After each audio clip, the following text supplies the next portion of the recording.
tell the truth, they will ridicule everything you say and do. It's all part of a deception. It's a puppet master's tool. And I've seen those craft shut down the silos from 10 miles away. And there ain't nothing that the Pentagon can do. They can't make them go away. From Malmstrom to Manhattan, Boston to LA, there are people asking questions and they will not go away. But what has been seen might not be what it seems.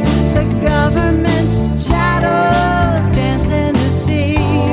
From Malmstrom to Manhattan, New York to LA, you can't get the picture if they're pale or they're gray.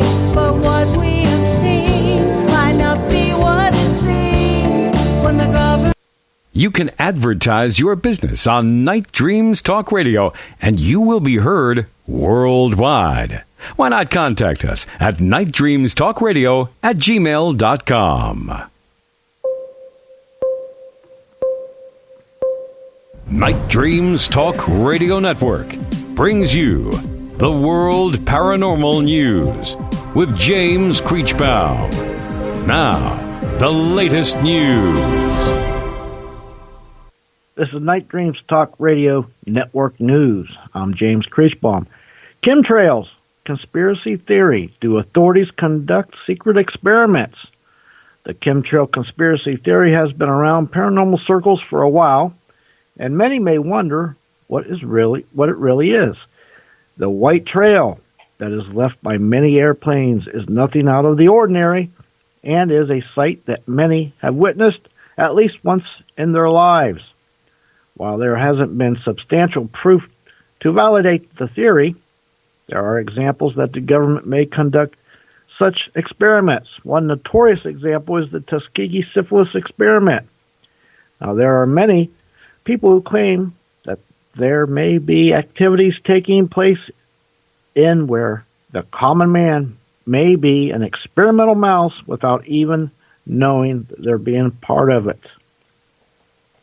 Vampire star sucks the life out of a nearby brown dwarf. Science Institute in Baltimore and the Australian National University in Canberra found a white dwarf that showed a sudden intense glow, a glow that came from a nearby brown dwarf that it was sucking the life out of. Vampire stars are a thing. Should we be worried? The white dwarf is stripping material from the brown dwarf, sucking its essence away like a vampire. The stripped material forms an accretion disk around the white dwarf, which is the source of the super outburst. Such systems are rare and may go for years or decades between outbursts, making it a challenge to catch one in the act. Cahokia wasn't actually a lost civilization. The inhabitants of a pre-Columbian Native American city did disappear for a time, but then they came back.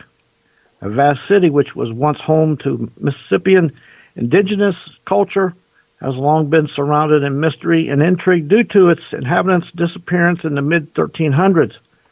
The abandonment of the city, which lasted from around 1450 to 1550 CE, was thought to have been driven by factors such as drought, flooding, climate change, and resource shortages.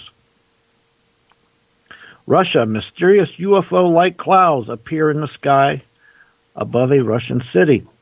A strange video of two mysterious large ring-shaped clouds showing up in the sky above a Russian city has confused the internet. Footage has emerged showing the two disc-like clouds floating before a third immediately becomes noticeable.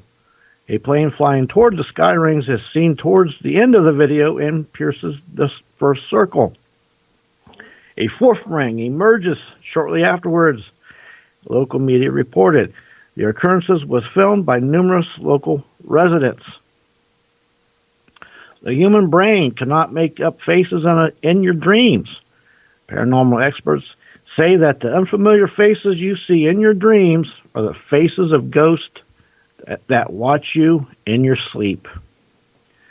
La Llorona is a legend about a beautiful woman who loses her children and is forever cursed to look for them. She will take any child that vaguely resembles her own and then drag them into the water in hopes that she may finally be admitted to what awaits her after death.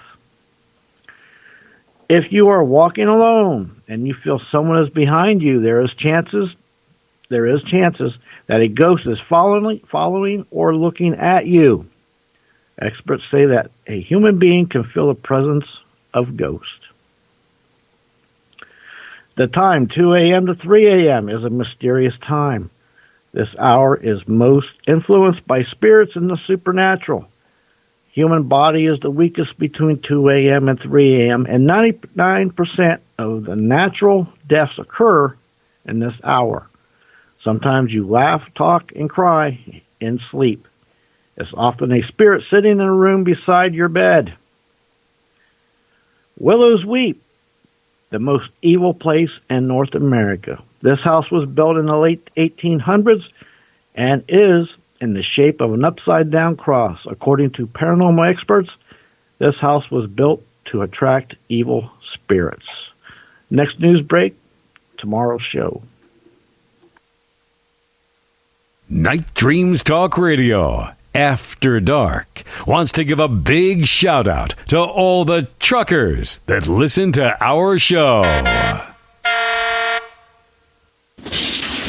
Coming to you from some far point station, like a cosmic tumbleweed, both north and south of the Pleiades. Here's your host, Gary Anderson. And that is me. We're back with Mark Sargent. We're talking flat Earth. How many people out there, Mark, are starting to believe the world is flat? Oh, millions. We've had them for a number of years now, and we skew younger. So I didn't realize how big it was until the U.gov survey came out in 2017. So it was this British scientific research group that had nothing to do with us. They hate us, as a matter of fact. And they did a poll of 10,000 Americans. Well, wanted to find out how many people were getting involved in flat Earth, and they was skewing anywhere from 4 to 6%, in the older groups. But what really caught their eye was the 18 to 24-year-olds. And remember, this was 3 years ago. The 18 to 24-year-olds, a full third, I think 33, 34% were skeptics of the whole globe thing. And below 18, they're not even allowed to talk to. And we've looked at some informal straw polls, stuff that we didn't have anything to do with, and we're skewing 50-something%. However, there's a whole bunch of kids that are getting involved, but peer pressure is really, really strong. So 90% of our members are in the closet.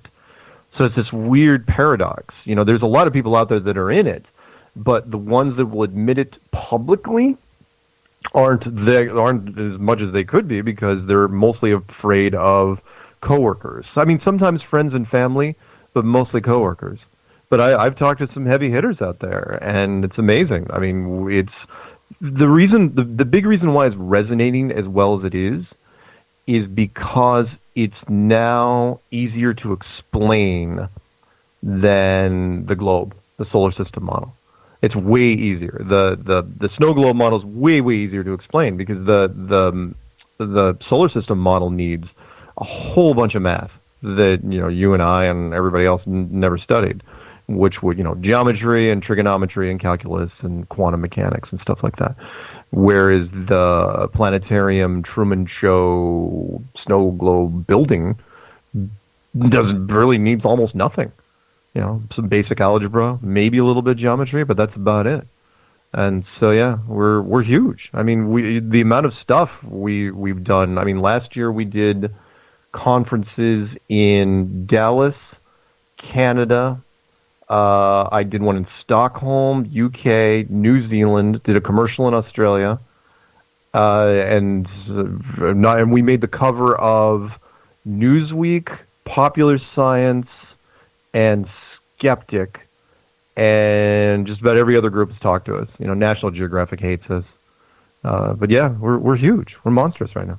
When did the flat Earth start? The whole talk about flat Earth. The most recent version of it started in 2015.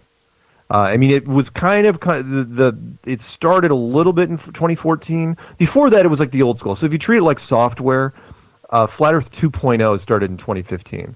And it started out pretty slow, and I have something to do with it. When I made basically the Dummy's Guide to Flat Earth, and I know that sounds redundant, but it's true. I made a version, basically Flat Earth 101, a very, very easy way to understand it, called Flat Earth Clues. And then a musical artist and Neil deGrasse Tyson got into a huge online debate about it in 2016, and then Kyrie Irving, the NBA, came out about it in 2017. Then more and more sports guys and celebrities started talking about it, and then the media the snowball just kept getting bigger and bigger to where we had Jimmy Kimmel punk us down when we were doing the Dallas. He asked us if he could come. His team could come to the Dallas conference, which was just in November. And then he turned it into a 9-minute skit, part of his monologue, and that just happened. Heck, we got a mention in the Super Bowl last week at the during the if you haven't looked it up, if you watched the Amazon commercial, that whole thing where they said, "Oh yeah, the Earth is flat." That's absolutely us. The reason why Amazon chose that and other things is because we just keep trending. We don't go away. Well, do you get ridiculed? By Oh, yeah. Of course. In fact, if you don't, it's something I put in the book, which is if you don't make fun of Flat Earth in the first 5-10 minutes, then there's probably something wrong with you. Because the conditioning that you've gotten since you were a kid, because you've seen the globe so many times, of course you're going to defend it. You got to remember that for a lot of us, like in the corner of our classrooms, at least in the States, we have the American flag in most classrooms. And then below that, you have the globe. Well, the American flag, if you watch that for 12 years, there's people that go right out of high school into the military. And part of it is because they see the flag every day. Say the Pledge of Allegiance and, pay tribute. Well, what's the difference between the American flag and the globe? They're right next to each other. A lot of people are willing to defend it. So, yeah, I have members of my own family that's, on both sides of the fence, which is interesting. Like, my sister hates it, absolutely hates it. But I have cousins that are really into it who will not come out.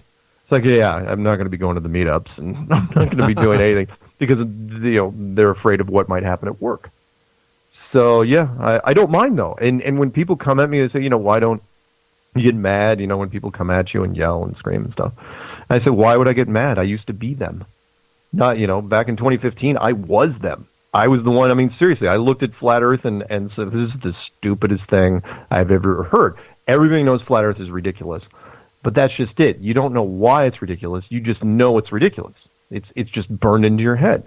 And then when you start looking into it, it's so strange. You start staring at it, and the more you stare at it, the worse it gets. Which is why the first chapter of the book that I just put out, this my second book, Flat Earth Clues End of the World, the first chapter is literally called Look Away. And it's not reverse psychology.